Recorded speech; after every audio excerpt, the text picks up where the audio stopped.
indeed first, Alvin. Actually, I was first, but it took me 50 minutes to get in. I don't know what, I have no idea what the problem is here with this thing. And that's the problem. I don't know what the problem is. If I knew what the problem was, I wouldn't be sitting here trying to figure this out. And I don't know what I did, but now it works. Hey, Jim.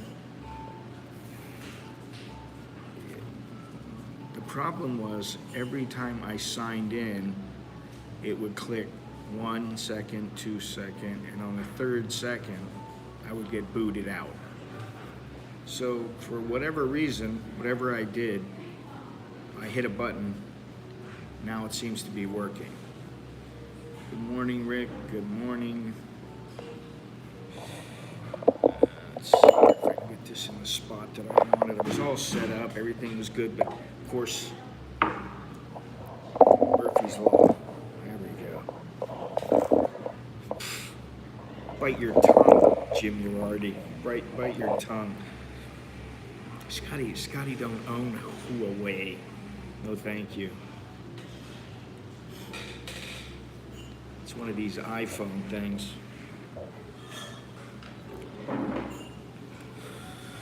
Anyway, man, what a morning. What a setup.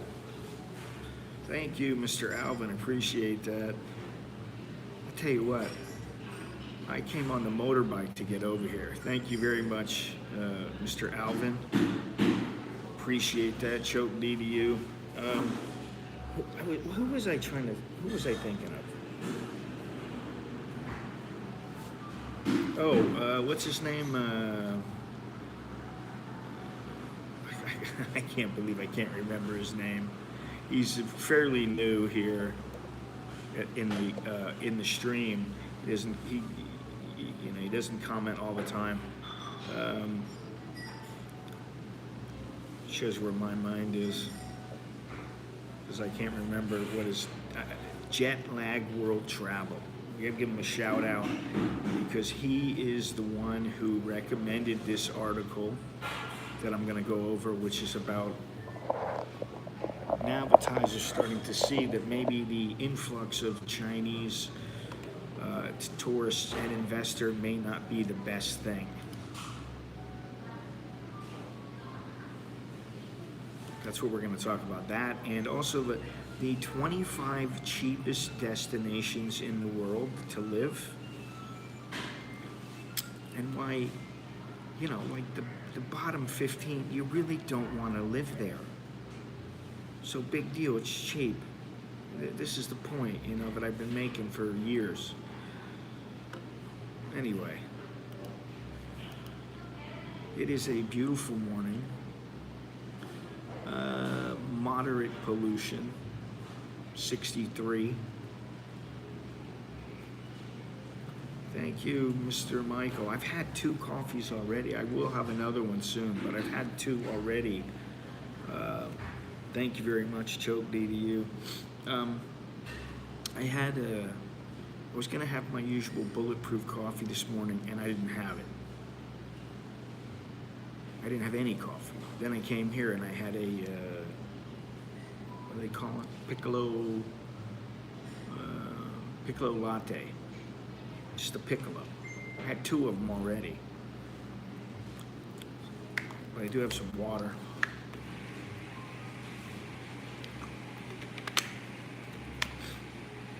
Anyway, I'm glad we got it working finally, or I got it working. I don't know what I did. Anyway, nice day out. Right now it's about 91 degrees, 95 on the feel-like temperature. Humidity last I looked was 63. So, it's a nice day. It's going to get very hot. In a few hours it'll be blazing. But that won't matter because I'll be back at home chilling with the AC on. You can bet your bottom dollar I'll have the AC on. Okay, so let me take a look here. Now, I think people know if any one group, whether it be Chinese, Indians, Russians, whatever, they decide they want to come in to the country in mass, I don't know when that's a good thing. Andy, how you doing? What are you doing? Where are you? I don't know that it's a great thing, because eventually people get jaded. People here get jaded. It's not the mic, it's that I'm talking low, Patty Bob, because I am in a place, and I could turn the mic on, but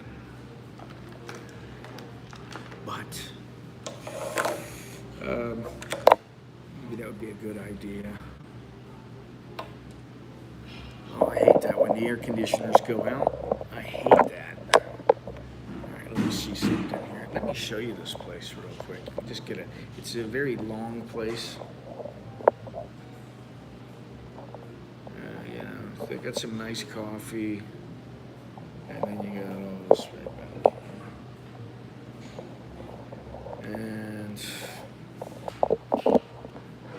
you know, I don't think it has quite the atmosphere.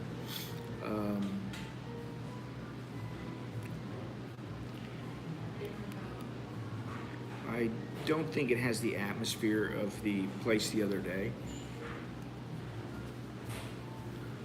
Let me see something here.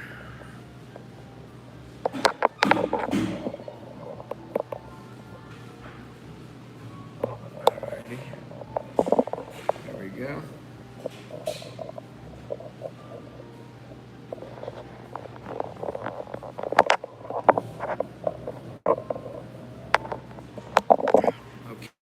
Hopefully the audio is a little bit better. This is like it's at the, what's it called, the Tai Tong building. It's not in the front of the building, it's on the side. It's like they carved out a little area here for them to build a coffee shop, but it's on the side of the building. Is that audio better, Patty Bob?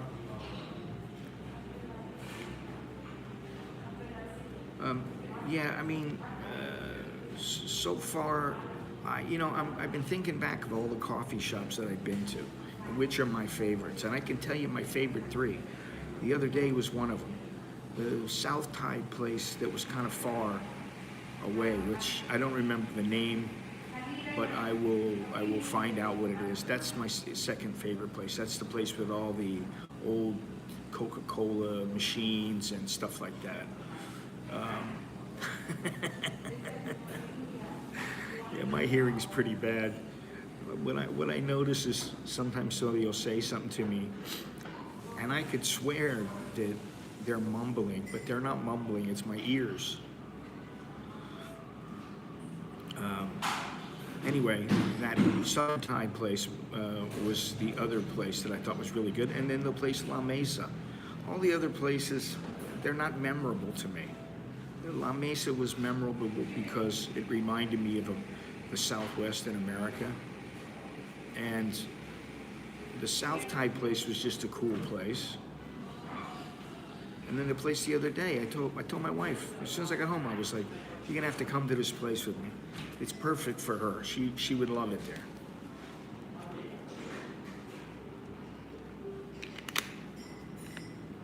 Anyway, a little out of sorts this morning. Didn't have my coffee at home like I usually do. And the motorcycle ride to this place is actually close to the last place. The place Now Coffee. It's actually pretty close. But I would give the place the other day the edge, slight edge. I mean, it's just a nice little place I can see coming here with a couple of friends or whatever. But the other place, I just think the other place was better. So far, that's the place to beat here in town. But let's talk about this article because I was, as I said, sent an article about how the Chinese are infringing, putting a squeeze on shopkeepers, not just everywhere, but specifically this article is referring to how the Chinese-owned businesses are putting the squeeze on the shop owners in Chinatown. So the Chinese are putting money into Bangkok through Thais who serve as nominees. That's the thing that a lot of people do. Westerners do it too, but the Chinese, they do it. I think they do it just about everywhere. And so right now, it says that many investors from mainland China are pouncing on the outbound tourist market. They have been pouring cash into Bangkok and are going around stricter investment rules for foreigners by persuading Thais to act as nominees on applications for business licenses as locals complain. Patty Bob, I'm curious to know, in your apartment / hotel condo, are there a lot of Chinese buying up what they can there, or are there any places to buy right now?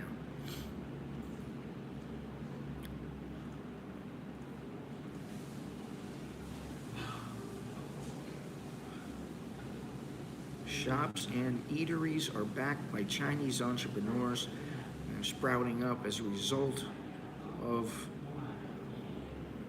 the amount of cash being poured into Bangkok. And in Yaorat and Hue Quang, many of the shops are now Chinese owned. Not Thai Chinese. Many buying up the low-cost places like Nirun.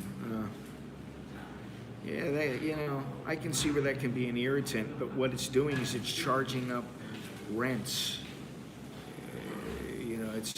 Rent prices are becoming more inflated. Well, that's good. It's good you turned a profit. What it says here, it says along the Chao Phraya, local businesses can't afford to pay the rentals that start from 200,000 baht a month. In the past, it was around 50 to 100,000 a month, says a local man who has run a gift shop in Yaorat for 7 decades. He requested anonymity for fear his comments could turn off potential customers. It's difficult for local people to operate their businesses due to the lack of funds. The tourism industry is an engine of Thailand's economy, but relies heavily on dollars spent by visitors from the Chinese mainland.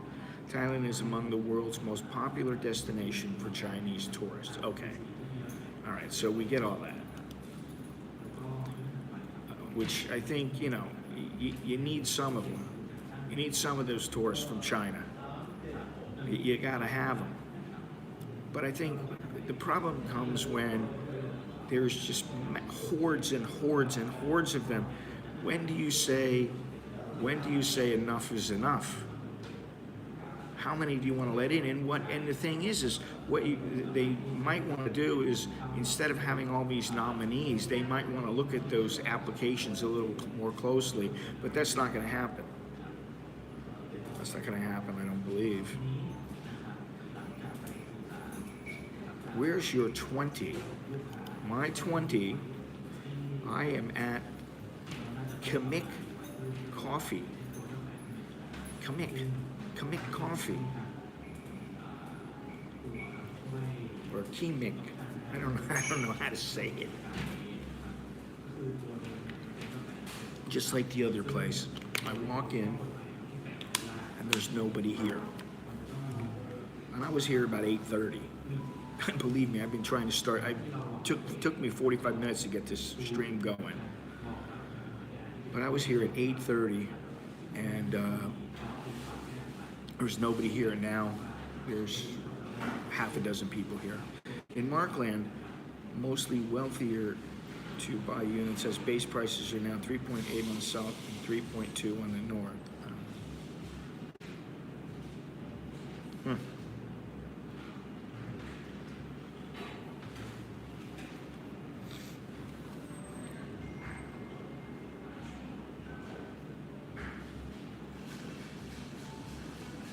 Yeah, so people drive through this alley.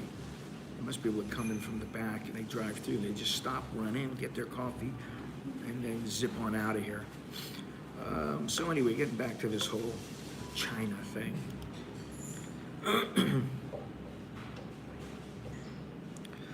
2019, more than a quarter of the nearly 40 million tourists were from China, according to the Thai tourism officials.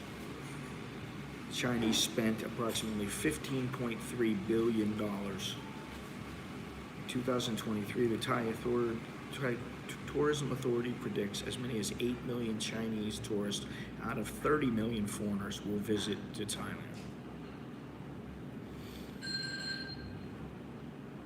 What are you gonna do? The Thais are complaining. Yeah, you learn how to speak a little Chinese. Ni hao ma, shi.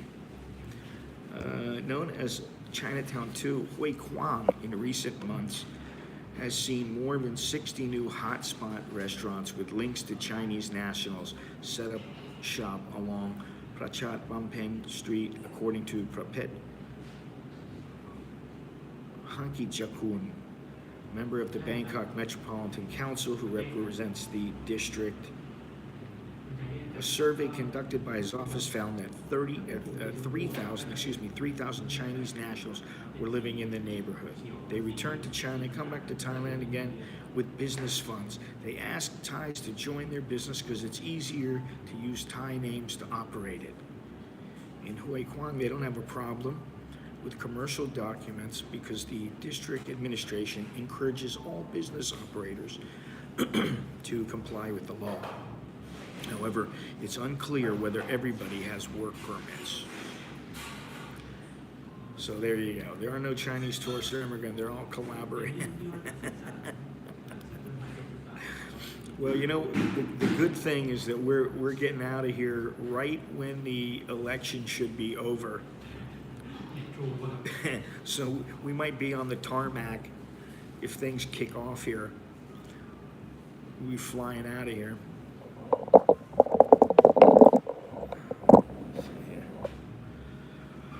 I like this going to different coffee shops. I still have 2 or 3 more just in this area. We're in the Phatthanakan area, which is behind Huamat a ways back. I guess it would be north. Let me continue here. Hui Kwang's been a pretty trendy place for the last dozen years at least. A Chinese hot pot restaurant operator in Hui Kwang who identified himself only as Wang. You can't write stuff better than this. His name was Wang. He said he did not know how to obtain a work permit even though he opened a business with his Thai partners in early February. He declined to give his full name because he lacks a work permit. Wang, who has a Thai girlfriend, in fact has lived in Thailand for more than 14 years. He has a 46% stake in the new hot pot joint venture with his Thai partners. I can't stop laughing. Mala as a hot pot formula originated in China. I want all customers to taste the authentic Chinese food. It's more like an alternative option for Thais. I don't intend to compete with Thais. Oh my God. What you drinking? I just had a couple of piccolo, what do you call them? Piccolo lattes. I want another one, but I only have I do have cash. Let's go over here. Let's take a little walk over here, shall we? I don't have my gimbal though.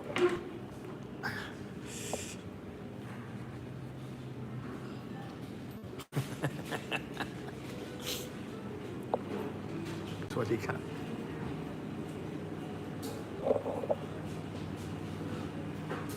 พิกโลลาเต้ครับก็ใจายเงินสดได้ไหม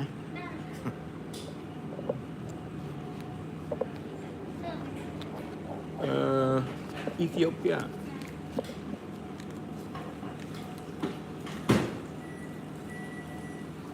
remember to bring cash today yes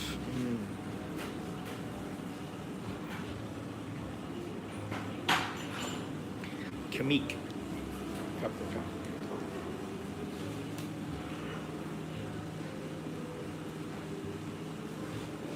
very cool place there we go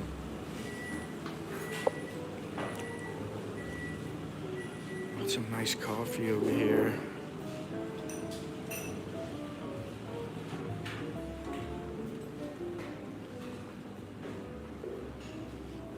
let me get back over here so I can read this stuff he knows which hot pot to stick it in. Narak alert.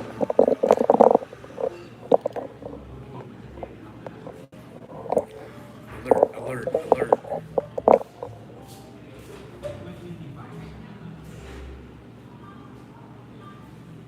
She's better than all the Starbucks barista. Here I am trying to rank the coffee shops. And you guys, all you're thinking about is barista. Is that all you guys ever think of is coups?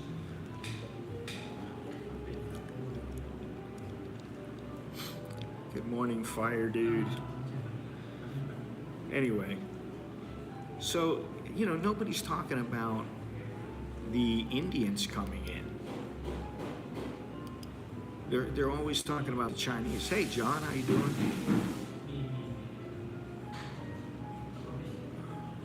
Let's see here. Lek, a 52-year-old Thai owner of a grocery store who grew up in Hue Kwang, is wary about the influx of Chinese money. He recalled that he bristled when Thai realtors brought potential Chinese buyers to see his house, a prime business location, and when they asked how much money he wanted for it. I insisted I would never sell it to those Chinese businessmen. For sure, Lex said. There were so many times that the Thai agents took Chinese to my house, asking if I wanted to sell it. They thought it was worth the business and they wanted it. On the other hand, he said the injection of money into the district by Chinese investors promises to rejuvenate the area and make it more lively, as well as create more revenue opportunities for local people. Realtors in the Chinatown district declined to be interviewed for this report, which doesn't surprise me because I'm sure they have a few choice words. That was my next one. Thank you.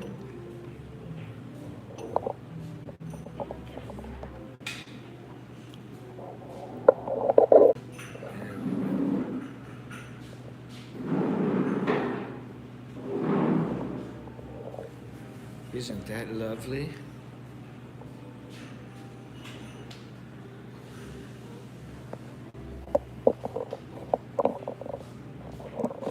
Pretty nice, eh? They're actually using the little saucer that I have at my house. This orange saucer that comes with a little orange cup. It's like, they're like 80 baht for the set. Well, one set. Pretty good.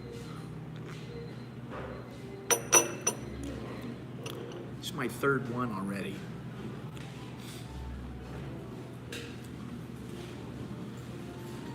Third one of the day.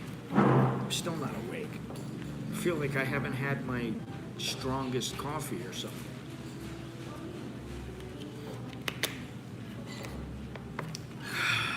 Anyway.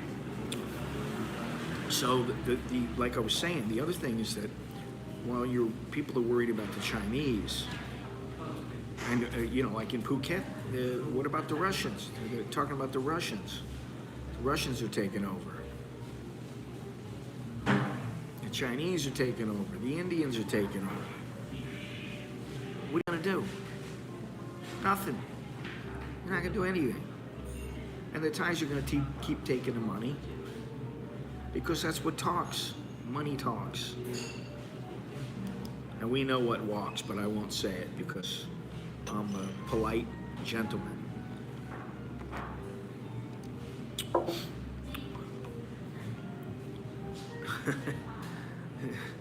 I'm doing well, blah, blah, blah. Beautiful latte, yes it is.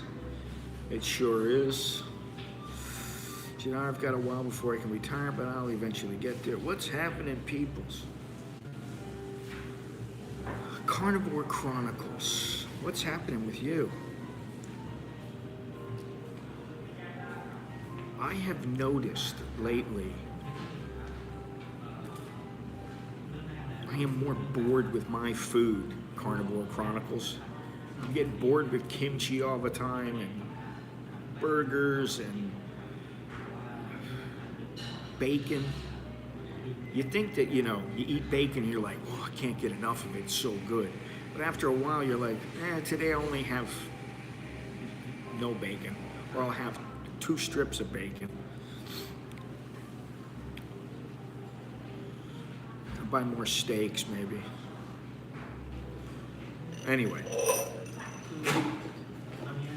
So I don't know, you know, I think the problem that some of the Thais have is that these investors are not really supposed to be investing because, you know, they're circumventing the rules. So, you know,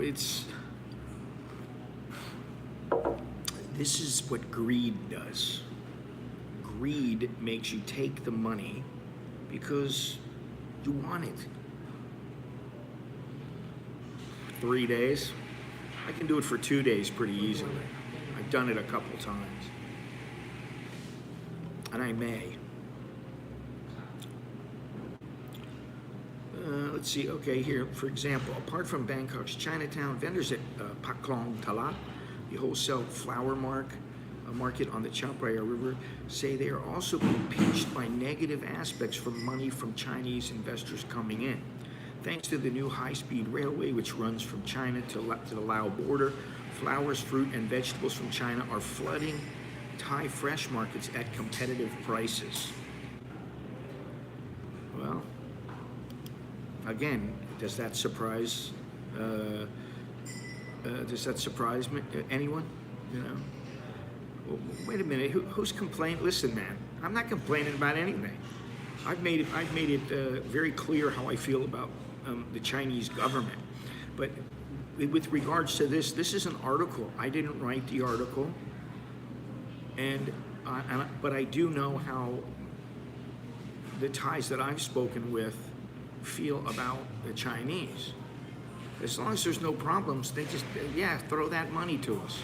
It's when they start having problems, that's when they start not liking the Chinese. And the Chinese can be ruthless when it comes to their negotiating and the way that they do business here, you know. So, well, you know, you got to remember that many Thais are part Chinese. They originally, maybe, you know, a few generations ago, you know, they were from China. But I think what it is that some of the mainlanders, and I don't want to stereotype, generalize, but it's impossible not to do it. I think that they feel like the Chinese bring a lot of headaches and the money that they bring is not always worth the hassle. You know, and also the money all the money coming in doesn't necessarily come to the Thais, because again, some of these companies you got Thai nominees, but you got Chinese business people that own the majority of it, and they control everything. They pull the strings.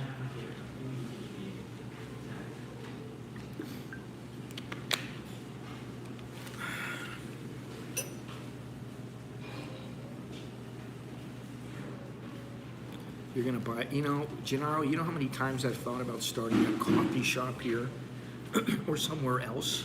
It's so tempting, but I think it's, sorry, excuse me for the pun, but I think it's a bit of a grind.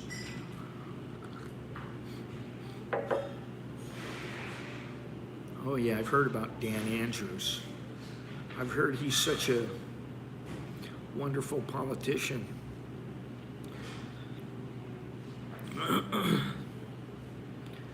Where's Patia Bob? I'm a little disappointed to hear he did not get his Volt electric car, and I got to tell you, this morning I got a Grab motorbike, and the guy who picked me up, he was on a motorbike that was electric, and I was like, I heard the thing starting to pull off. I go, this thing's electric. I was like, oh. It was some like HWSE or HWESE or HESW or something like that. I believe it was like a Chinese brand. But he actually got me to the point where I was like almost ready to tell him, dude, slow down and I'll give you a tip, because he was going so fast. To his credit, though, he did give me a helmet. So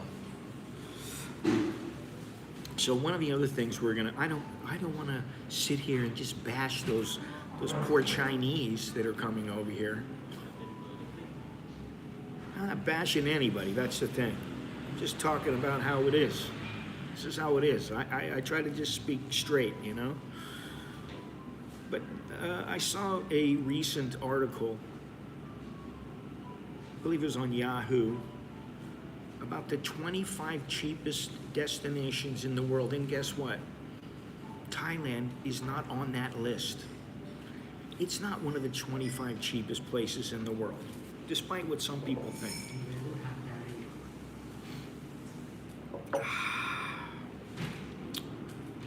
So, let me see if I can get these here. And not all of these are places that you want to live. Seriously. 25 cheapest countries in the world. Number 25, Kazakhstan. Number 24, Turkey. Number 23, Morocco. Number 22, Indonesia. Number 21, Azerbaijan. Number 20, Tunisia. See, so far, I could live in all those places. I don't know that I'd want to live there.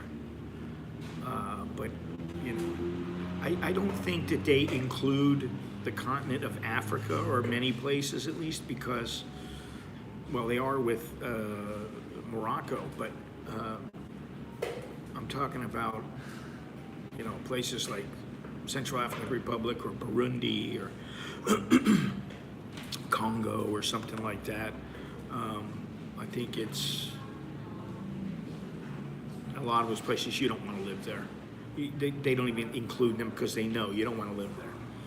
So we got number 23, Morocco, number 22, Indonesia, number 21, Azerbaijan, number 20, Tunisia, number 19, Paraguay. Paraguay is supposed to be very inexpensive and pretty good. Number 18, Algeria.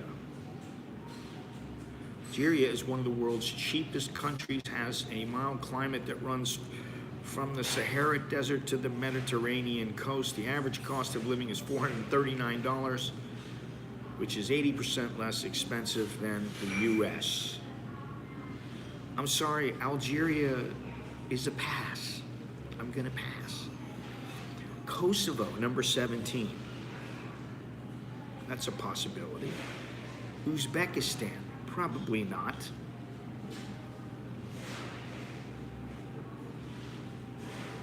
Uzbekistan is still quite affordable by Western standards. In this country, an average international student will spend $400 to $500 a month on housing, food, clothing, entertainment, transportation, and the telephone. Okay, here we go. Here we go. We're getting into the better places. Number 15, Colombia. The exquisite Arabica, coffee, top-notch emeralds, and exotic fruits that are produced in Colombia are world-renowned.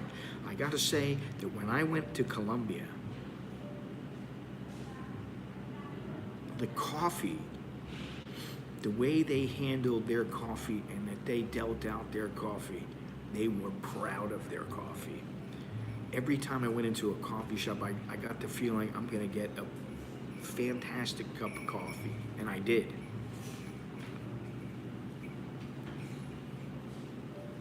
I don't know. Would that be enough to bring me to Colombia? No, not unless I was in the industry, making millions of dollars a year. According to the International Monetary Fund, Colombia has one of the largest economies in Latin America and is categorized as an upper middle income country. The low cost of living in the country is one of the advantages of living there. Colombia's average cost of living is 68.5% less than that of the United States, with a monthly income of $900 to $2,000. The majority of foreigners can live comfortably. Well, that's about the range here. You can live comfortably off of that. Although why they made it 900, maybe just to sound a little cheaper, I don't know.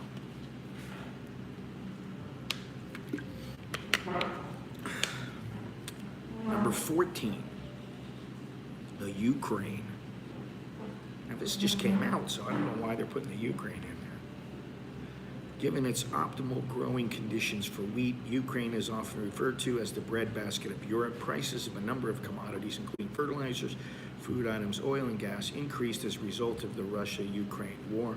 Without rent, a single person's expected monthly expenses total $437.60. The average rent in Ukraine is 82.6% less than it is in the U.S. Ukraine might be a good place to go. I believe that the pricing there is similar to the pricing, the cost of living here in Thailand, Bangkok. Number 13, Kyrgyzstan.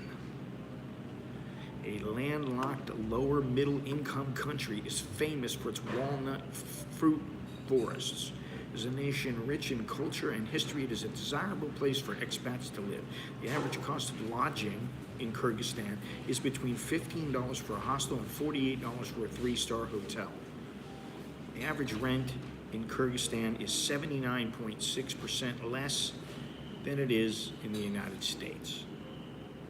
Okay. I don't know if Kyrgyzstan, that's a bit of a stretch, you know.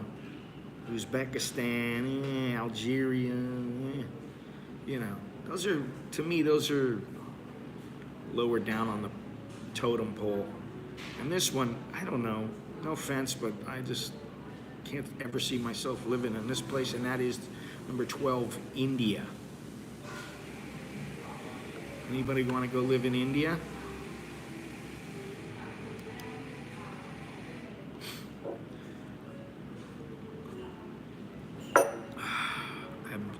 I know that in the old days, what is it? What's the name of that place?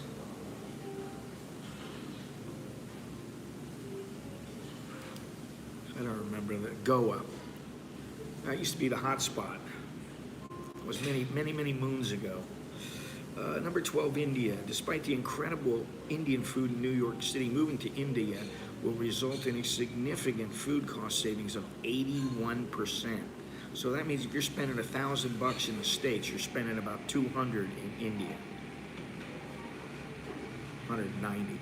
The average monthly cost of living in India is between $330 and $420.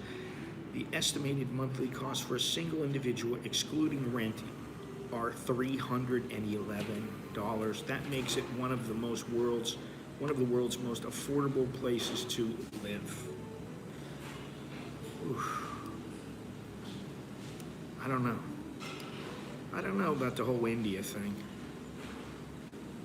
My mother loved the place. She liked it. She liked it more than she liked Nepal, which I love Nepal.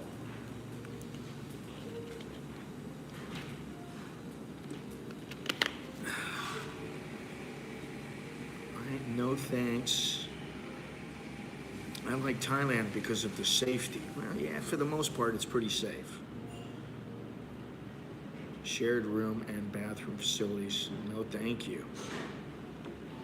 I don't want to have to share my facilities. Yeah, hard pass on that one. Okay, that's number 12, India. But, you know, if you only got about $311 a month, plus some rent money, say 200, for 500, 600 bucks, you can live in India pretty well, I guess.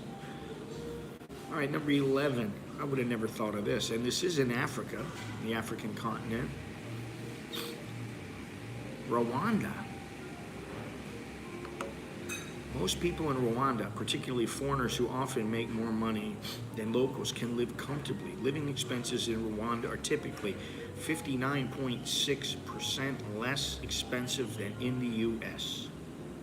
Average price of a fast food meal in Rwanda is $7.40. That's good? I don't know how $7.40 is good.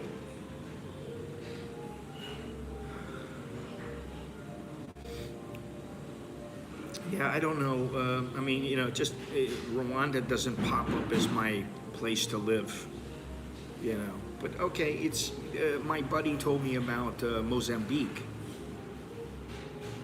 and he was like, "Man, this place is the bomb." He couldn't believe how fantastic the place was, and definitely not as many tourists as many other places that you go. All right, number 10.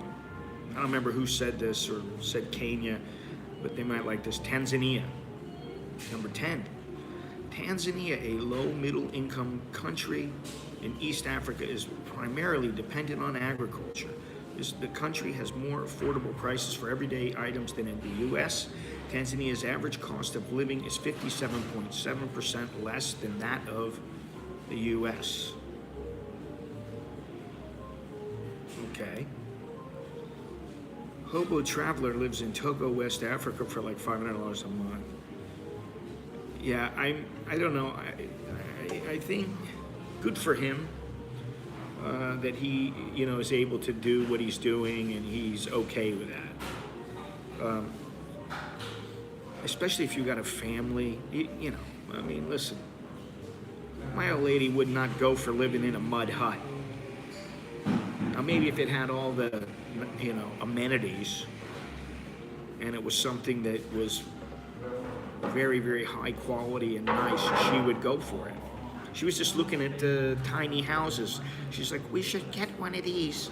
And I was like, I don't know about that, you know.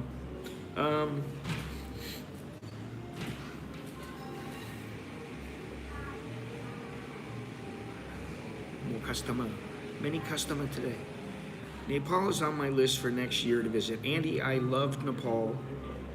I thought it was a fantastic place. Zanzibar would be cool. Okay, I'll do that. So number 10 was Tanzania. Number 9, Nepal.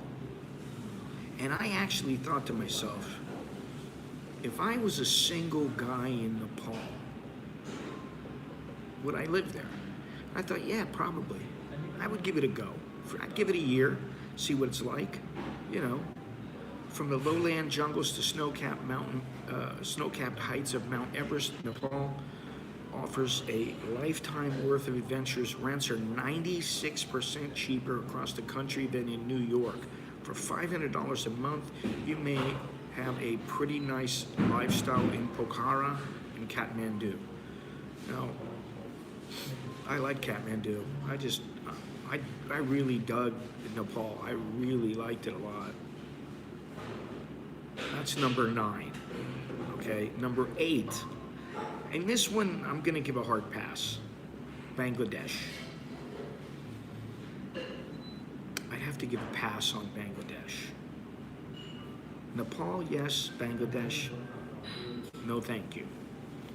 Home to Bengal tigers, Bangladesh is one of the least expensive countries to live and work,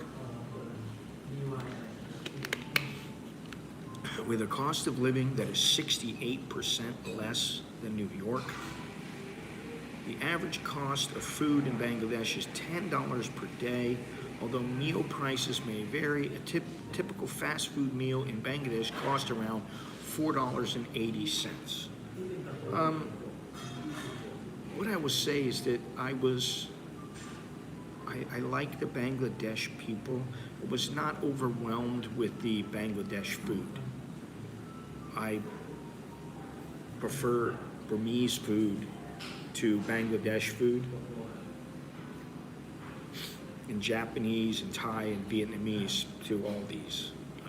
But Bangladesh was a very cool place. I don't think I'd want to live there.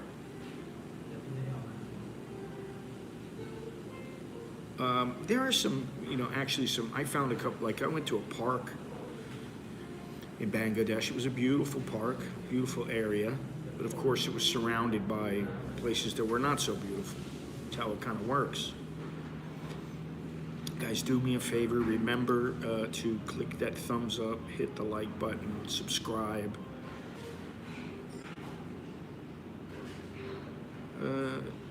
Africa, I think, as a whole, Gennaro, I think, because it's a huge area. You got so many different countries, and some of them are quite different from one another. I think you could find some places that you would really like. I don't know that they would meet all the criteria. I guess it just depends on what you're after. Nepal, earthquake prone, could be a concern. Well, could. A lot of places could be. Thailand, tsunami, earthquakes, flooding. You got all these problems. All right, so that was number 8, Bangladesh. Number 7, another win in Africa. Well, I guess it's not that surprising. Ghana.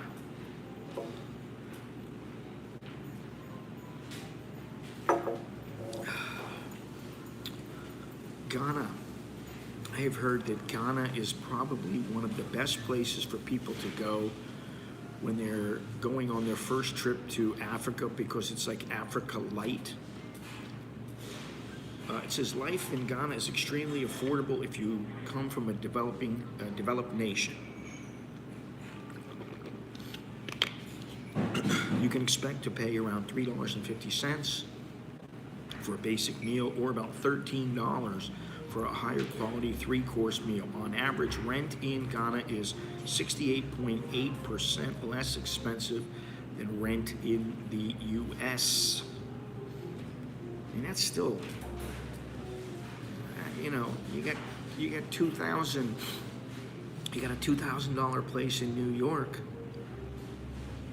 That means your place is about $600 in Ghana. That same place, all things equal.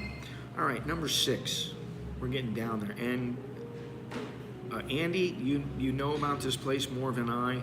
And I know some people that have been here, and I just have absolutely no desire to go here, and that is Egypt.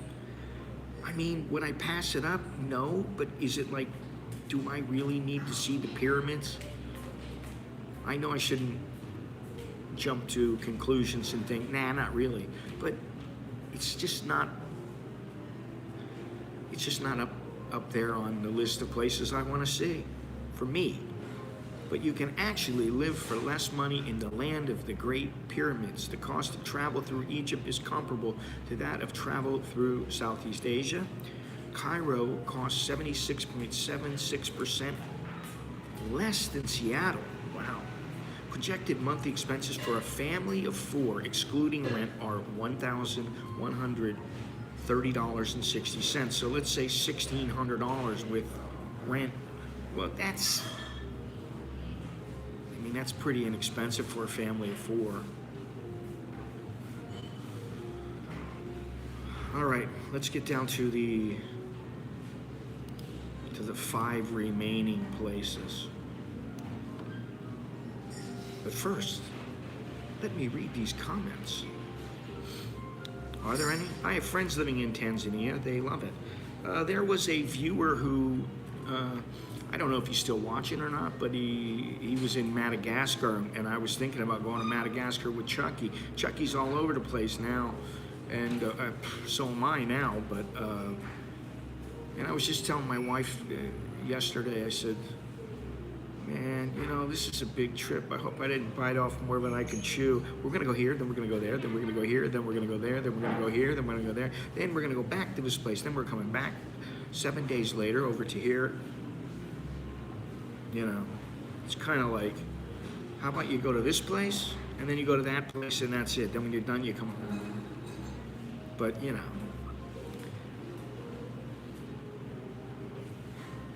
Nepal, we have several athletes from Ghana living here. They played soccer for the local team. Interesting. It seems the people that I know who have been living here, they tend to be one of three things: a business person, a sports person, or a church person. Africa is a huge question mark, very intriguing. That's the thing, you gotta take a little trip around Africa, you know? Might be worth it. You're looking at Egypt in November, would never live there, Scamville heaven, yeah, you know? I mean, I always say, oh, there's plenty of places to live, and there are, but no place is perfect. There's just no perfect place. It might be, listen, I might live there for 10 years, and during those 10 years, it might be perfect. It might be fabulous. Or you might have a couple of problems that makes it go, well, that's not that perfect. Really, for me, the thing about Thailand is just clean up the air. Just clean up the country a little bit. You know, you think about it. If they clean the air up, and they worked on the pollution in the ocean and the pollution in like canals and on the streets, they just went on a cleanup campaign for the next 3 years, this place would look a lot better. Bangkok and some of the other cities would look better. And I think that's important. If they did that, well then maybe, you know, I'd be like, okay, you know, the government is what it is, how you get around things, how you do things here, you know. It's pretty much like anywhere else. It's red tape. How much do you have to pay? Where do you go? What do you do? How easy is it? Sometimes the red tape is a pain in the neck, and sometimes it's very easy. Okay, number 5. Number 5 on the list, Sri Lanka. Now, I have heard up until recently many good things about Sri Lanka from our friend Mr. Steve, who is now in Australia, Steve's Kitchen. He lived in Sri Lanka. He really liked the place, but on his recently when he was there, because of the political situation, it wasn't quite as nice. But I have heard of Sri Lanka being a very good place to live. And quite frankly, I liked Indonesia. I think that the visa process is a little more difficult than, say, here or the Philippines or some other places. But I still think once you get it done, it's a nice place to live, man, you know? It can be a great place to live, and that's why a lot of Aussies live there. So number 5, like I said, Sri Lanka, one of the most stunning and affordable places to live. Many people in Sri Lanka are finding it harder to get by on a daily basis due to rising food and fuel prices. Compared to New York City, renting a place in Sri Lanka cost 92% less. Imagine that. That means a $3,000 New York apartment is $240. Can't beat that, man. But you know, if when you walk outside, you got to worry about getting jumped, or you got to worry about, you know, eating food that's going to kill you, or you're going to get food poisoning every other day. You're not going to be able to go anywhere because you're stapled to the toilet. All right, number 4. I can't see living here. I'm sorry. And that is Libya. It didn't say cheap destinations where everyone wants to live. They just said cheapest destinations. That's what it was. Libya. The petroleum industry, which accounts for almost 95% of export revenue and 60% of GDP, is the main source of income in the Libyan economy. As of January 2023, Tripoli, the capital of Libya, has a fairly low cost of living compared to other areas in the world. A luxury hotel in the city cost roughly $310 a night. I'm sorry, I give a hard pass. I've thought about going to Libya to cover some protests, to take photos. This is quite a few years ago. And I don't know, man. It's not a place I want to live. No offense, Libyans. All right, number 3 on this list of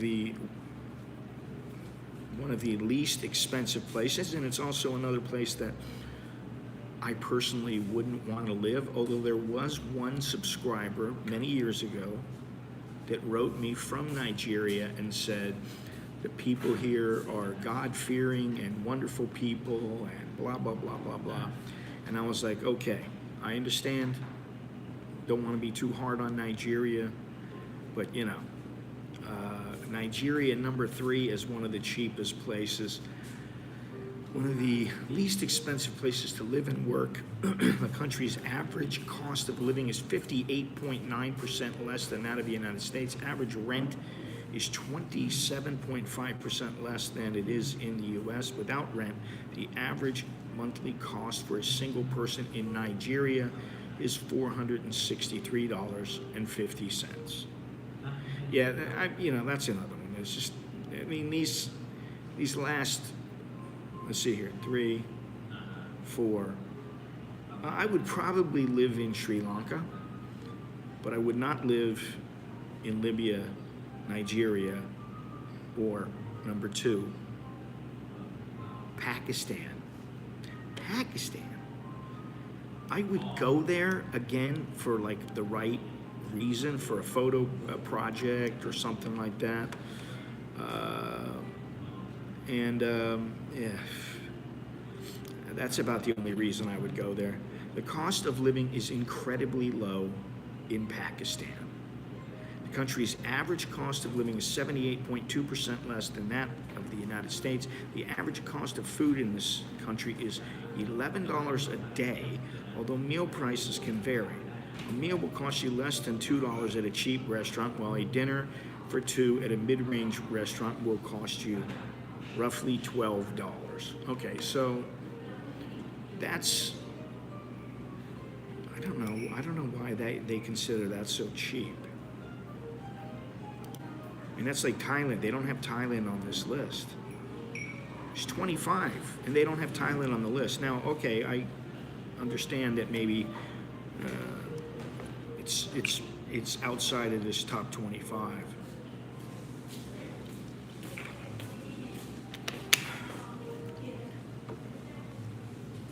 Number 1, the cheapest place, Syria. Syria, a land of fertile plains, lofty mountains, and deserts, is home to a wide variety of ethnic and religious groups. Therein is the problem. In spite of the U.S. State Department's warning against all travel to Syria, it is one of the most affordable countries in the world to live and work. The overall cost of living in the country is 64.1% lower than in the United States. Yeah, I don't know. Again, it would have to be one hell of a project for me to go. I mean, I would probably go there, not now, but say 5-10 years ago, I probably would have went there to go photograph something or film something. I would have gone. But now, I won't go to Syria. I won't go to Pakistan now. I won't go to Nigeria. I won't go to Libya. And actually, there was, when looking for a ticket to Europe from Bangkok, because the way that we did it was we didn't just buy one ticket that went all the way to Florida and then to Ecuador. We bought segments. We bought for each leg. So we bought the leg that goes from Thailand to Europe. And we have to go to Amsterdam and Lisbon. Then the leg that goes to the U.S. goes to, I think, New York and Miami. But one of the tickets that we were looking at, it said Lahore, which is in Pakistan. And I was like, I'm sorry. I don't feel the need to travel that much where I want to stop in Pakistan. And that was just, I just don't. I mean, you know, I'm open-minded, but like, what do I need to go there for now? To go see it? The Galapagos apparently, Gennaro, is a very expensive place to go. There is a place, I think by Puerto Lopez. It's called the Poor Man's Galapagos. And maybe we'll go there because it's a lot cheaper. Going to the Galapagos is apparently very expensive. I'm not sure how much, but you know, I know for I think you got to get a permit to go there, and then let me see here.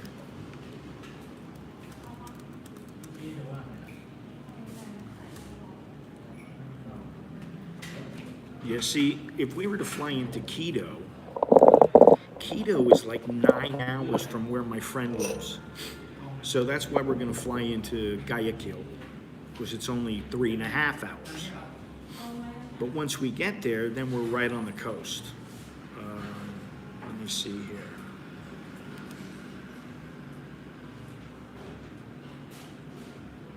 Okay. Galapagos, 15 things to know. Okay, it's $100. It's $100 for the entry fee, just to go into the Galapagos per person. So that's $400 for us. And then you got to pay for the tour. You can fly over, but it's probably better to take a tour. I don't know. How many days do you need to see that? 5 to 6 days is perfect. Okay. Yeah, we're not going to be doing that. I can tell you that right now. You got to get that permit. I mean, we already have the tickets. I've been to Panama, and there was one trip where we could have stopped, but the layover time was like 19 hours, and I'm like, listen, I don't want to go into Panama and, you know, like be there for 19 minutes and have to drag everybody around. I'm like, you know. And this is something, you know, like my wife is, when it comes to Thailand, she can be very good about how to get places, how to do things, what's the best way, the cheapest way. But when it comes to traveling internationally, no. She's completely reliant on me. Which way are we going to go? How are we going to get there? Are we going to get a hotel there? How are we going to do that? How much is that going to cost? No, in Thai baht, how much is it going to cost? You know, that's what I get all the time. Galapagos would be a very cool stop. I don't know that we're going to go there. I can't see us really going there because I can't see myself agreeing to spend $400 just to go there. We can go to the poor man's version, which is fine. So, you know, we'll make sure that we have plenty to do. Believe me, I've come up with, there's 1 or 2 places that I I will, depending on the time that we have in Dublin, I plan on going there because they are known as being a place that pours one of the best Guinness, pours the best Guinness, pint of Guinness. And so we're all gonna go to one of those places. I don't remember names off the top of my head, but every place that we wanna go is within walking distance. So that's just one day in Dublin. And then we have, days in Portugal. It's about a week. Got about 8-9 days in Ecuador. We got the same in the US. So this is a big trip for us. Get a telescope, point to the Galapagos. Well, I don't know if my friend has a telescope. I don't know, he might. He's got a nice place, man, believe me. His place is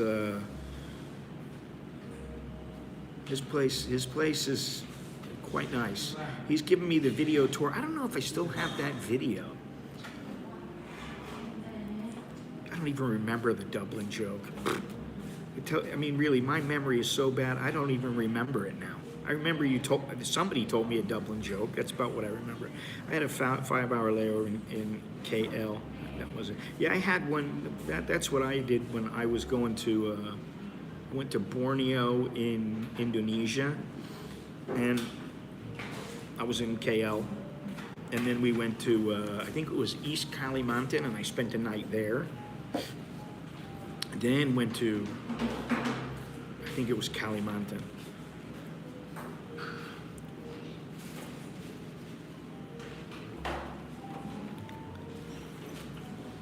Place is almost full now.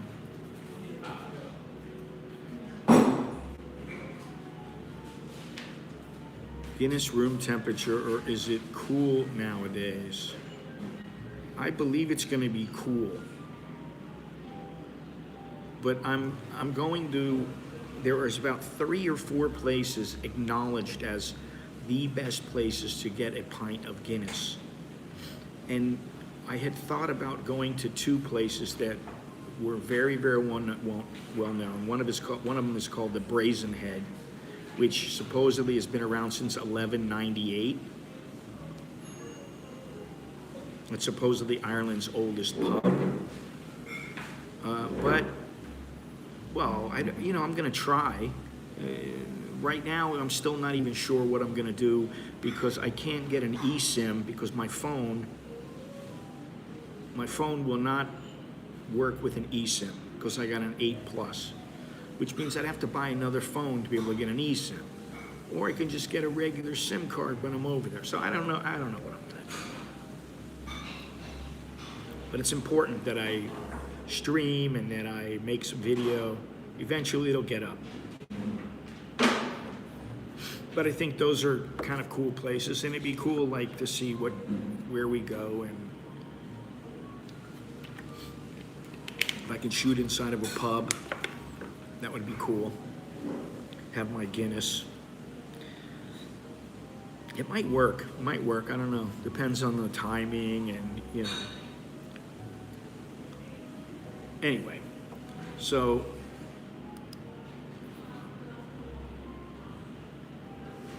you must be Irish because my penis is Dublin. Oh, God. So the number 1 place was Syria. So how many places in this top 5 would you want to go? Syria? No, that's a pass. Pakistan? Pass. Nigeria? Pass. Libya? Pass. Sri Lanka? Maybe.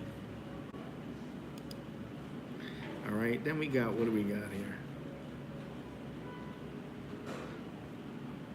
Then we have Kazakhstan.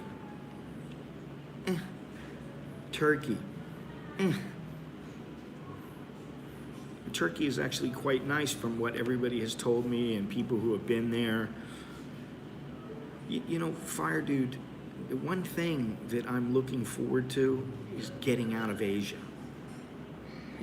I've been here for, a long time, and I don't know that it makes much of a difference if you go to Europe or you're in America or you're in South America. I don't know if it's going to make much of a difference how I feel about the vibe, but I can tell you that it's good to get out of a place like Thailand once in a while. And I mean, I went to Vietnam. I went to, where was the last place? Chiang Mai and all these places. And I don't know what's going on with the trip down to Suratani or Krabi. I don't know what the deal is there, but it doesn't really matter. Okay, number 24 was Turkey. Number 23, Morocco. I don't know, maybe. Indonesia, yes. Azerbaijan, maybe. And it's because of the ladies that I see cooking on YouTube that my mother turned me on to. The Azerbaijan lady, their family. I think it looks like a pretty cool place, but it might be a pretty rough place. Tunisia, rough in the sense that you may not have some of the amenities that you're used to. Number 20, Tunisia. I don't know about that. Paraguay, yes. Algeria, no. Kosovo, yes. Uzbekistan, I'm gonna say yes. Colombia, yes. Ukraine, yes. Kyrgyzstan, maybe. India, no. Rwanda, no. Tanzania, no. Nepal, yes. Bangladesh, no. Ghana, no. Egypt, definitely not. Well, if you think about it, a lot of these places, there is no infrastructure. But where's the one that I was just looking at that I was surprised? I think it's Tanzania. So, and I mean, at least India does have trains. You can get around, but you're going to have to sit on the train. Or maybe the roof.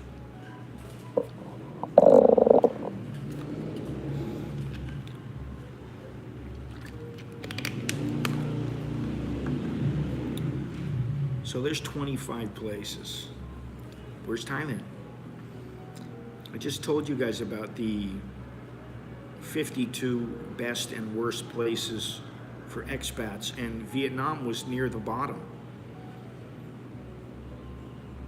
And Thailand was third out of the Asian countries. Thailand was third because it was behind Singapore and Malaysia, which I don't know. I mean, Malaysia just doesn't have the same vibe to me that Thailand has. It's not as fun of a place. It's just me.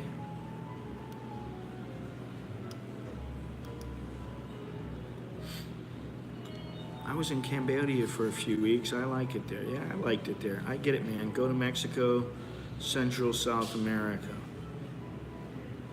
I don't want to watch you drink a Guinness in Dublin because I'll probably cry. Well, at some point it's going to come out. Whether it's a little video clip or whatever it is, it's going to happen. If I wasn't here, I'd for sure be in Mexico or Colombia. Yeah, I don't know. I like Mexico and I like Colombia. I like both of those places. I would live in both places, but it's about setting yourself up in the right kind of a place. How is the infrastructure, medical transportation in these cheaper places? Well, it doesn't give me a whole lot of information, but I'm sure I can find out for someone. I wouldn't mind a long layover in Pakistan. I like the food. The Pakistani family I met in Bangkok was very nice. Bali, if you can cope with the traffic over there. Yeah, I actually like Bali a lot, but yeah, I do remember there being some heavy traffic. It really would depend on what kind of a place you can get, how you're getting around. You're going to be driving a motorbike. How are you going to do it? What are you going to do? I loved Bali when I was there. I loved the place. I liked it. It's in my top 10 for sure. I got to put together a top 10 of my places, favorite places.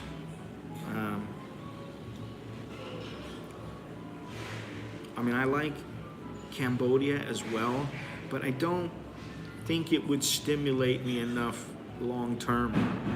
Because I'd run out of things to do and places to go in Phnom Penh. And then, it's like, okay, so what am I going to do? Travel around the country? I don't know. Some of the things that you're going to see there, they're not exactly things that make you happy. They're war crimes. They're places that war crimes were committed. There's all kinds of stuff like that you can go see.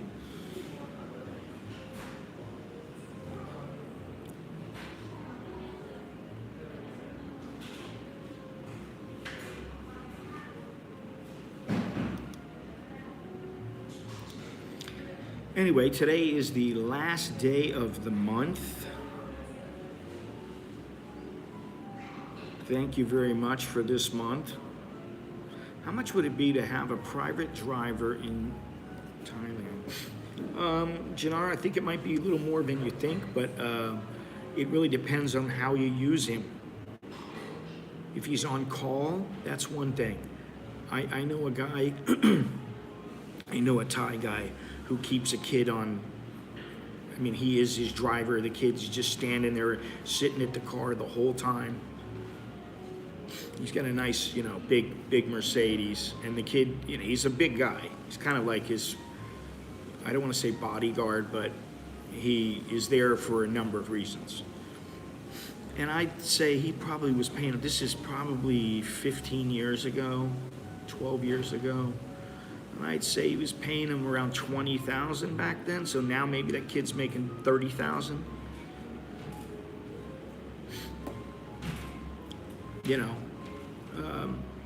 But if you're getting somebody that's part-time, it might be 1,000 or 1,500 baht per trip, and then you got to throw in, you got to make sure you pay for the gas and all that other kind of stuff. It just depends. There's a difference between being on salary and contracting, a van or a driver a couple times a month. But you could probably have a maid and a driver for about 30,000 baht. Like a maid who comes and goes, like maybe she does 3 times a week or something, or maybe, if you were lucky and you got one, maybe it costs you a little bit more now, maybe 7,500, 8,000 baht, I don't know, and you get some girl, but she lives there. She lives in your little, 5th room that's like a little closet. That's kind of how it works.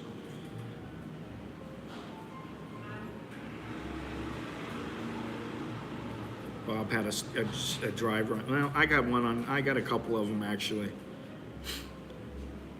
But I don't use them all the time because it's not worthwhile, because I use it because I use these 2 people because they're reliable. I don't have to worry about, is this guy going to jerk me around? And most of the time you don't have to worry about that. Is he going to come when he says he's going to come? Is he going to wait around? Is there going to be any problems? And, generally, if the driver that I use, there's one in particular that I use more often than not, if that person is busy, they have somebody else that they provide. And it just depends on where I'm going and how much I'm going to pay. They know about how much it is. So, like, if you're going to go to, say, Pattaya from my house, it would pick everybody up, and I'd go, all right, listen, we'll give you 1,500. That includes everything. That includes tip, everything. 1,500. Okay, boom. So you can work things out like that. But if you want something like where you wake up in the morning, you walk outside, and the driver opens up your door, and it's going to cost you more. You got to put them on salary. I can't see myself doing that ever. Doesn't matter how much money I have. I just can't see myself doing that.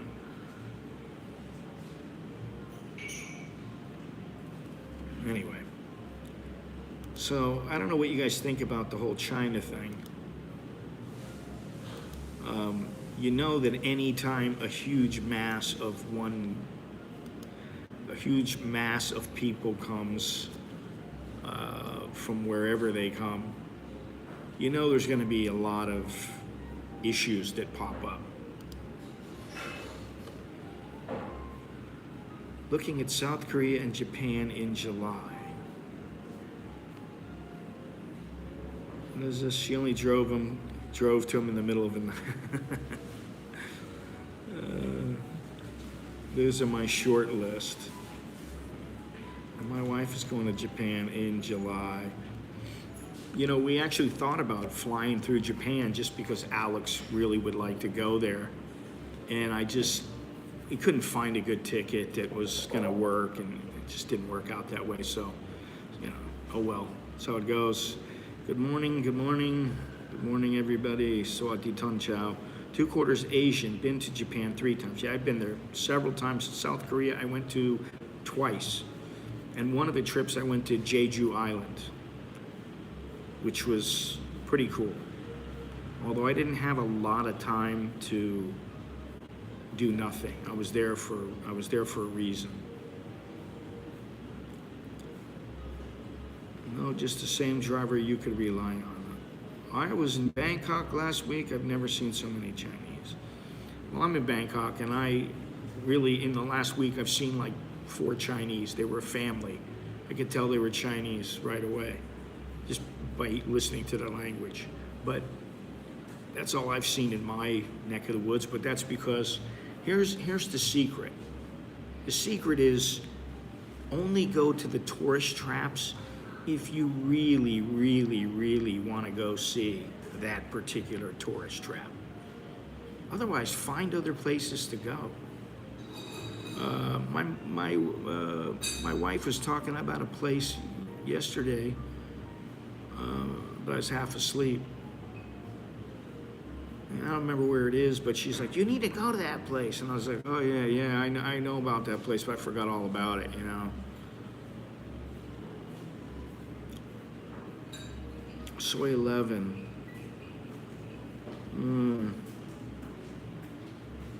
Well, it's no surprise they're here. I mean, I'll say that. But I bet you once the SkyTrain is finished, the MRT monorail is finished, which is now it's April, May. 2 months. You got 2 months. That's it. 2 months. And we're going to come back. The thing will be working. Then I think a lot more Chinese will be traveling around in Bangkok because it'll be much easier to get around as a group. So imagine if there's a group of 15 of them. Hey, we'll just jump on the SkyTrain. Let's go out to Bangkok and then we'll go to Minburi. Yeah, okay. So, I mean, it could happen.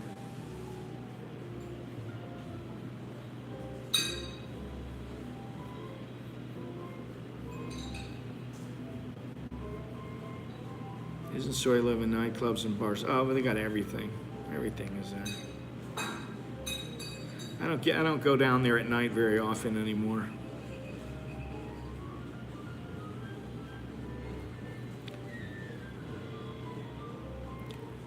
Anyway, this place is. If I was in the neighborhood, I'd come here. It's the other place I will make a trip to go to. Now Cafe that I went to on Wednesday. I would go there whether I'm streaming or not or whatever, just to go there and hang out. And it's not all that much. I mean, it's more of it cost me 70 baht each way instead of saying 40 baht each way. Well, 40 baht one way, 20 baht. So say 60 baht. So it costs more to go to the place than Now Cafe. It's farther away from my house, but I actually like it and it's open early. And this place is okay, but it's a little bit farther than the other place, and I don't think it's quite as good, in my opinion. I like the other place more. One of my exes worked at the Ambassador.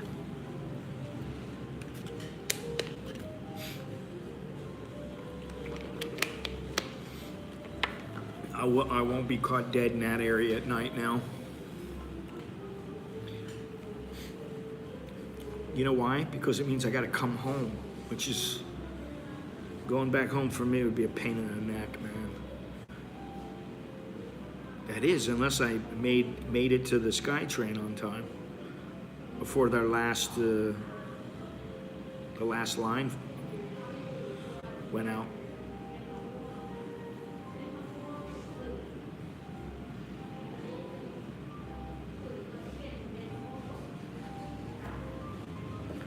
Anyway, anywho, what's funny is, I'm thinking about it, Ecuador, not one of the cheapest places. Lisbon, not one of the cheapest places, not on the list. Thailand, not on the list.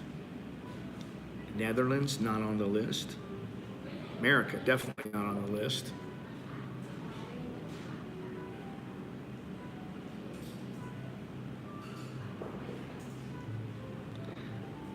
Gennaro's got a lot more going on than he's telling us, than he's letting on.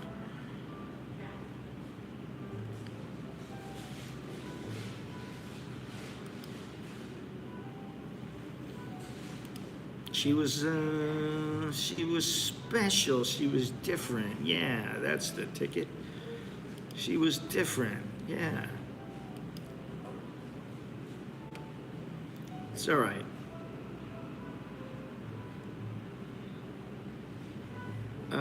Two-quarters Asian, I gotta tell you, my wife and kids were quite happy when I told them that in Ecuador, because of everything that I have said about the bum gun and bidets and washing thy nether region,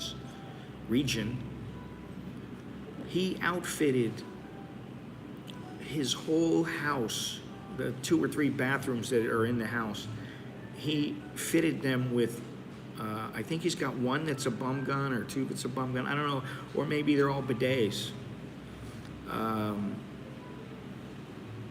So, you know, that'll be nice. Now if we can convince Grandma and Grandpa to switch over to the bidet, that might be good. Isn't Soy 11 where Scott had that encounter with the midget? Midget? Are you allowed to say that nowadays? And isn't short people or whatever? Shorter people? Yeah, we will. Well, we will be most of the time. It will be the home base for us. I mean, we do plan on going a few places, and we're waiting to find out if my buddy is going to be there or not, if he's going to be able to come down there when we're there, and you know, but you know, we may take a day trip and spend a night somewhere, like one place. I don't know. We may. I think we're going to spend a night in Guayaquil because it's a 3.5-hour trip, and I think the flight gets in at like 10 o'clock at night or something. There used to be a place called what was it called? It was right in between Soy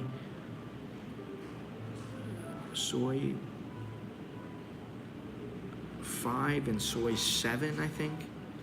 It was called the Check-In. The Check-In. And they had live music. And they had a guy that was about, 2.5 feet tall. He used to just sit outside. He used to sit on this little stool. He used to sit out there in front of the Check-In with a little blue vest and a little bow tie, little black bow tie. And he used to welcome people in.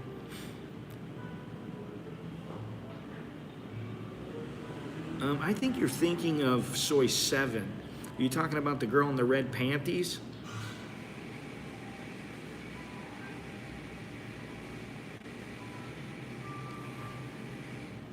She was kind of short, but I don't know that I'd call her vertically challenged.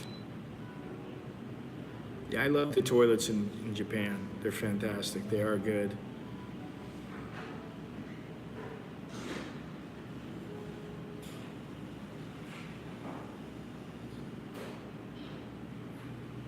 Yeah, I don't know what they're called now. I mean, you know, I'm not trying to be a smart aleck, but I don't know what they're called now. What do you call them? I almost got into the fight with a doorman. Me? Trying to think where that was. Blanking out. Oh, you're not talking about in Terme where I had a fight with the guy and the doorman basically grabbed me from behind and said, he was a cop, and said, you can't leave. I'm trying to think of that.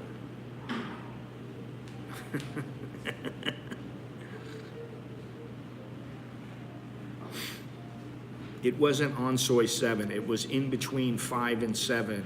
There used to be a place called the Check-In. It's not there anymore. This is, I mean, you know, you're talking about, it had to have closed right around when everything started, like 3 years ago. Maybe no more than a year in, it was shut down. But it used to be a very, very popular place because, you know, people used to sit on the streets and, you know, used to be women actually sitting down on the streets. Guys walking by, you know, food stalls and all that kind of stuff.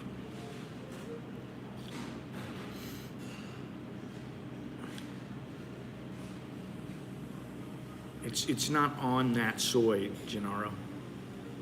It's on Sukhumvit. It might be in between 7 and 7/1. I don't remember, honestly. I didn't think so, but it used to be over, and I'm pretty sure it was between 3 and 5 or between 5 and 7. But it's definitely not on the actual Soi. It's on Sukhumvit Road, or it was.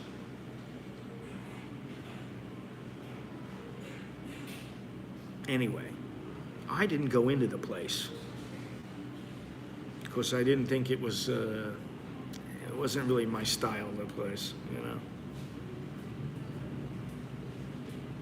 It was kind of for old people. And at the time I didn't think I was that old. Yeah, I don't even know if that place is still there anymore. I don't think it is, though. And then again, I haven't been out at night for a couple of years, but I know that it was around, say, 3 years ago.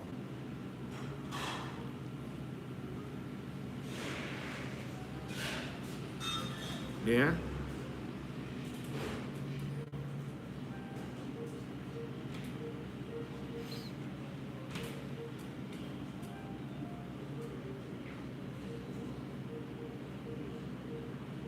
The Down Under bar. I think 7/1 is where the Maxim Inn is and the World Inn, and they used to be 500 baht, and they were, I would say they were 1 star. You know, back 20 years ago, they were not nearly as worn out as they are now.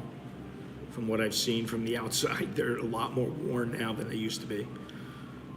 But even then, they were like,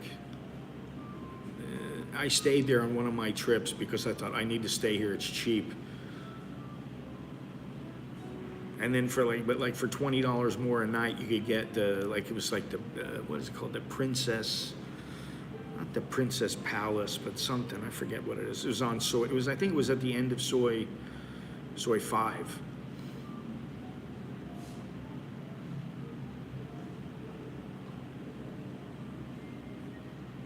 Dirty like I like them. You know, there's a really good place if you're in Yangon. It's if you just look up the FCC Yangon, which is Foreign Correspondents Club. There's another name for it. It's not the FCC. It used to be, but they changed the name to it. And I don't know if me and 2/4 Asian went into the place, but that place was all, like cherry oak, and I think we did go in there. I think Two Quarters Asian and I did go into that place. Remember, we sat in the corner and we had like we were there with Nanda, and we had some appetizers, and I think we had some kind of a meal. Oh God, man.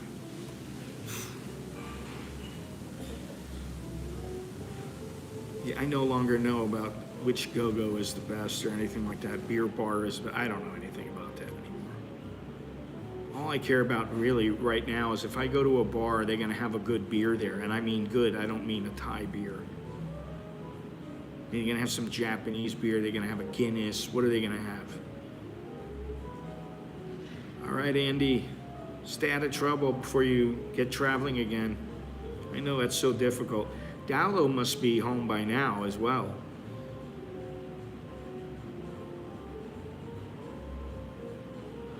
Later, Andy. Later, Gator.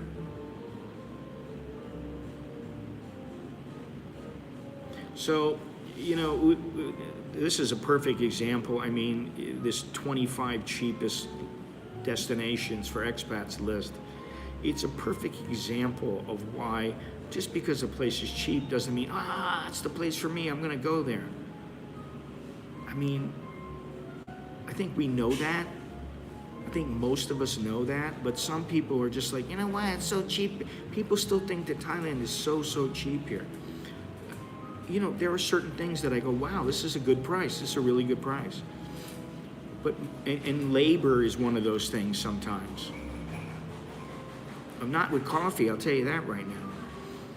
Coffee and booze here, I would say, for the most part, is the same as just about anywhere else. And, you know, this is something else this is one of the main things about with China coming over here and spending a lot of money to get things the way they wanted in a particular region. Apparently they have decimated Sihanoukville. Now Sihanoukville, I've been there before and it was fantastic. It was awesome. It was, and this is kind of like how Phnom Penh was many years ago, where if you were there, you were definitely someone who was not thinking inside of the box. It wasn't like, okay, well, let's all go and see the Angkor Wat. Oh, come on. No.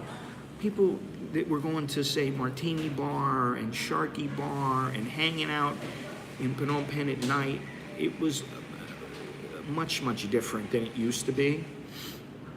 Now is different than it used to be when I first started going there. And I used to think, wow, you know, you can stay here for a good price. But then the more that I was there, and I stayed there for sometimes for weeks and weeks at a time. But I've been there many times, and what really struck me was that to go there for a weekend or even a week, you go, yeah, okay, I can have a good time there. But if you're going to live here versus there, I still think this is a better place to live. China and Philippines said they're cheaper unless you want to live like you do in the States. You'll probably spend just as much, if not more. Well, yeah, for sure, we will spend more.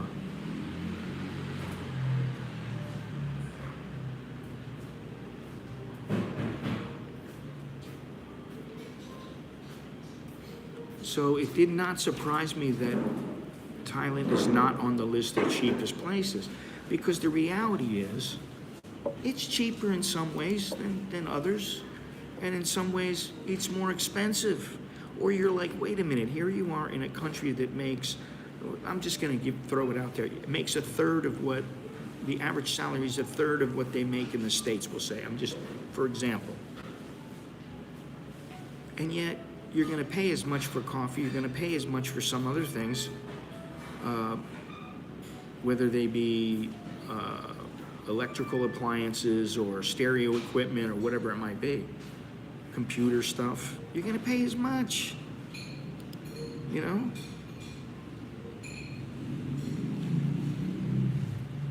What is this here? It was a developing shithole 6 years ago. Well, but you know what? Propeller head. it could have been a shithole, but the thing is, there were some beautiful little areas there where, you know, you could stay in a halfway decent hotel for a song and a dance. You walk out to the beach and there's, you know, a couple of chairs there with a table, and you just tell them, oh, I want some lobster, I want some shrimp, I want whatever, and they bring it to you. It was fantastic. And there wasn't that many tourists. Now it's quite a bit different. 1,800 for 1 hour, 2,800 for 2 hours in the VIP room. I don't know which VIP room you're talking about.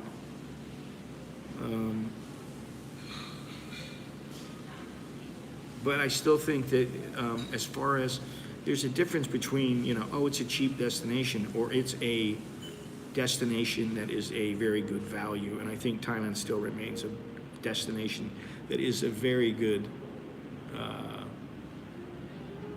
has very reasonable cost of living.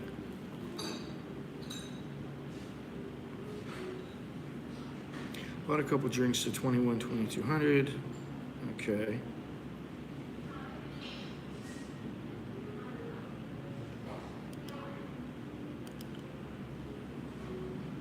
I can see where now there's only me and the kid here. There's this kid sitting over here. That's it. Just me and him sitting in this place. But I can see where maybe at lunchtime or on a Saturday or Sunday, maybe this place gets really busy. Looks like there's another customer coming in here. But nice little place. Nice little place, but the question is, would I come here just for the coffee? No, I wouldn't. Is the location convenient for people? No, it's not. You'd have to be out in this area. If you're out Phatthanakan, Huamak, Suan Luang, you're in this area, these areas, you can get here pretty easily. But would it be a place that I would just go, okay, well, I'm gonna go over there, man. It's a great place. It's a nice place. I have been contemplating going to Sarni's just because of 2Q Asia. And every time I get ready to go over there, I go, you know, I know what it is. Yeah, their stuff is good, but they charge a premium. And do I want to go all the way over there? So far, I just haven't gone over there, but I will eventually go back because it is good enough for me to go back. Sarni's is a place good enough for me to go back. The place I went to the other day, good enough for me to go back. Would I come here? In a pinch, I would, but that's about it. And I also like that place where I got the Mackay berry fruit kind of thing, because they had a great vanilla macadamia coffee. So their coffee was very good. Good coffee here, but I don't know, the vibe is a little bland. A little vanilla-ish. So, anyway.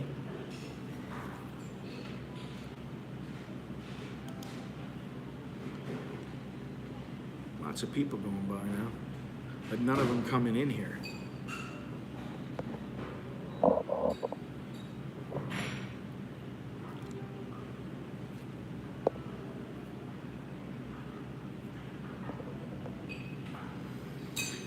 Anyway, all right, so there you go. Keep an eye out. Remember, when you come to Thailand, it pays to figure out where you want to stay, and then you'll have an idea. Where am I staying and with who? If you're staying in Phuket, you know who stays down there. If you don't have a problem with that, and for the most part you shouldn't, then, go to Phuket. Chiang Mai, Bangkok, Pattaya, Chinese and Indians. It's just the way that things are, and they change from decade to decade you know, but the Chinese have been coming here for a long time, same with the Malaysians. They've been coming in to Thailand and as tourists and then doing business part-time, doing business full-time. These chairs are hard, man. These chairs are hard. Look at this.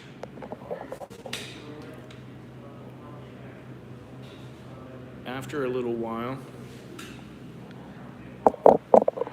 it wears on the back end. So, what's coming next? I don't know what's coming next. I'm not sure. I may stream on Sunday, or I may not stream until Wednesday. I'm not sure yet. I want to make sure I got something good to stream about. And I want to make sure I'm available. We got all kinds of things going on at the house. All kinds of things that we're trying to figure out and schedule, and so. But anyway, thank you guys very much for joining me. I appreciate it. If you got any questions, feel free. If you got some little chowderhead kind of thing, feel free to contact me.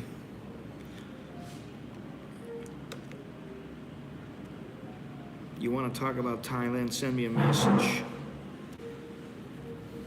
Visit my website at americaninbangkok.com. A couple of recent articles. Oh, I gotta sneeze.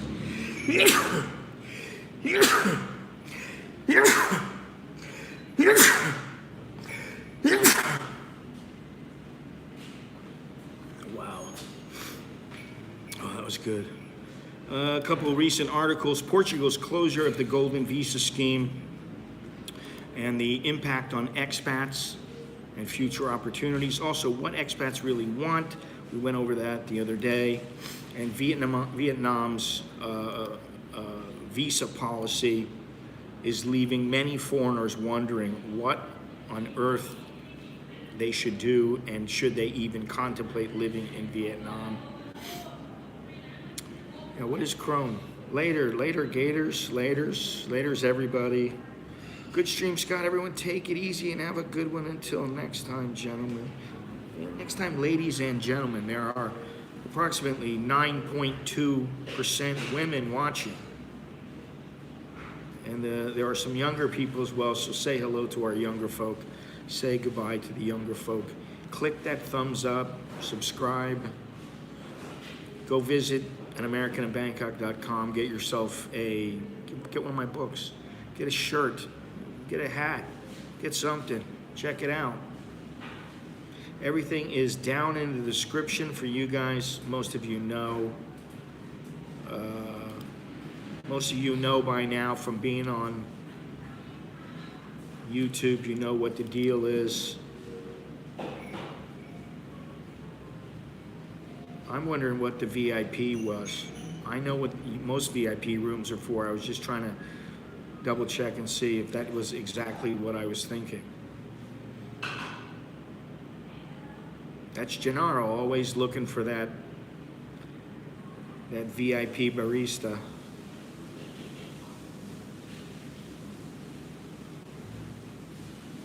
Slippy Slide Rentals. Okay, interesting. Yeah, go on, give me a thumbin'. All right, guys. Chrome Bar VIP room. I got it.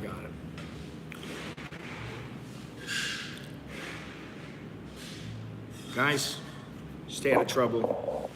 Be well, stay healthy, all that good stuff. Until next time, I am Scott. I'm an American coming to you in Bangkok, Thailand. From Bangkok, Thailand. We are in Kimmik Coffee. Kimmik Coffee. That's where we are right now. Off of Phatthanakan Road. Soy Phatthanakan, I'm not sure what it is. Anyway, it's Phatthanakan. So if you're in the area, you know, come by, have a little coffee. Otherwise, We'll be on to somewhere new next week. Remember Now Cafe, that was from Wednesday, and then this place, Kimmik Coffee. So, anyway, time to get out of here. I'll talk to you guys later.